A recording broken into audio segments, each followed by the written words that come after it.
તો આ સ્ટોરી કદાચ તમે સાંભળી હશે, પણ તોય મને કહેવામાં મજા આવે છે.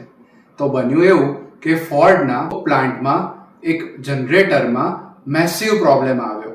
એવો પ્રોબ્લેમ કે ફોર્ડના બધા ઇલેક્ટ્રિકલ એન્જિનિયર ભેગા થઈને પણ એ જનરેટરનો પ્રોબ્લેમ સોલ્વ ના કરી શક્યા. એટલે એન્ટ્રી પડી સ્ટેઇનમેટ્સની. સ્ટેઇનમેટ્સ એટલે ચાર્લ્સ પ્રોટિયસ સ્ટેઇનમેટ્સ.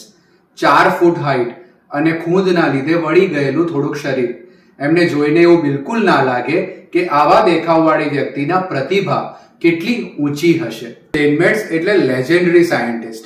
એડિસને ભલે ઇલેક્ટ્રિસિટી બનાવી, પણ એને એન્કર કરવાનું કામ સ્ટેઇનમેટ્સે કર્યું. એડિસને પોતે જ લખ્યું છે કે અનટેમ્ડ ઇલેક્ટ્રિસિટી વોઝ ટેકનિકલી યુઝલેસ. તો આ સ્ટેઇનમેટ્સે ફોર્ડના રિવરબ્રોક પ્લાન્ટમાં એન્ટ્રી પાડી. અને એન્ટ્રી પણ કેવી? પોતે જ બનાવેલી કસ્ટમાઇઝડ ઇલેક્ટ્રિક કારમાં. આ 110 વર્ષ પહેલાની વાત છે મિત્રો. આવીને એમણે ખાલી 3 વસ્તુ માંગી: પેન, પેપર અને ખાટલો. એમણે સળંગ 2 દિવસ સુધી ખાલી જનરેટરના અવાજોને સાંભળ્યા અને પોતાની ડાયરીમાં નોટ્સ લખી.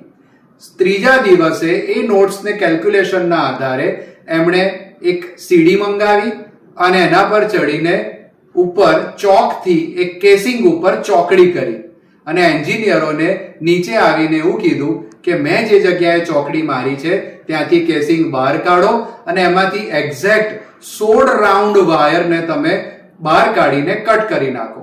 The problem will be solve. મિત્રો, એન્જિનિયરોએ એક્ઝેક્ટલી એવું જ કર્યું અને ધ પ્રોબ્લેમ વોઝ સોલ્વ.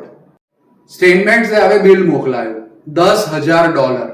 આ બિલ જોઈને ફોર્ડને આંચકો લાગ્યો એટલે એમણે આઇટમાઇઝડ બ્રેકઅપ મંગાવ્યું અને સ્ટેઇનમેટ્સે આઇટમાઇઝડ બ્રેકઅપ પણ આઇકોનિક મોકલ્યું. Marking the spot with chalk $1, knowing where to mark the chalk $9,999. આ એ સ્ટેઇનમેટ્સ કે જેમને 1000 થી વધારે લોક ટેબલ મોઢે હતા. લોકો કહે છે ને, always carry pride in what you do and in your skills, and the pride will pay.